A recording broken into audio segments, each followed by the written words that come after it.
পশ্চিমবঙ্গের দুর্ভাগ্য যে যাদবপুর বিশ্ববিদ্যালয়ের মতন একটি বিশ্ববিদ্যালয় কাল রাত্রিরে তারা নো অবজেকশন, যেটা তাদের পুজোর জন্যে সেখানে যারা পুজো করবে তারা পুরো পারমিশন নিয়ে সব নিয়ে পুজোর আয়োজন করেছিল, এবং এত ভীতু এবং এতটাই বায়াসড যাদবপুর বিশ্ববিদ্যালয়ের বর্তমান অ্যাডমিনিস্ট্রেশন যে রাত্রির বেলায় চিঠি দিয়ে সেই নো অবজেকশন তারা উইথড্র করেছে। অর্থাৎ শ্রীরামচন্দ্রের রামনবমীর দিন পুজো যাদবপুর বিশ্ববিদ্যালয়ে যারা ছাত্ররা করতে চায় তারা করতে পারবে না।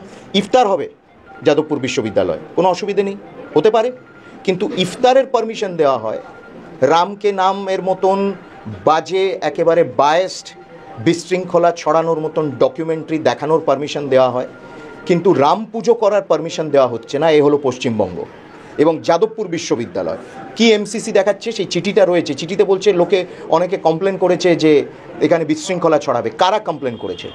আর এমসিসি যদি লাগু হয় তাহলে ইফতার পার্টি হচ্ছে কি করে যাদবপুর বিশ্ববিদ্যালয়তে? ইফতার পার্টিও হওয়া উচিত না? এমসিসির যদি দোহাই দিয়ে শ্রীরামচন্দ্রের পুজো, রাম পুজো যদি ক্যান্সেল করা হচ্ছে, না এখনো অবধি পড়েনি, কিন্তু কথাটা হচ্ছে যে এই প্রশাসন বায়াসড, এই পার্টি অ্যান্টি হিন্দু, অ্যান্টি সনাতনী, এবং এরাই শ্রীরামচন্দ্রের মন্দির নির্মাণের বিরোধিতা করেছিল।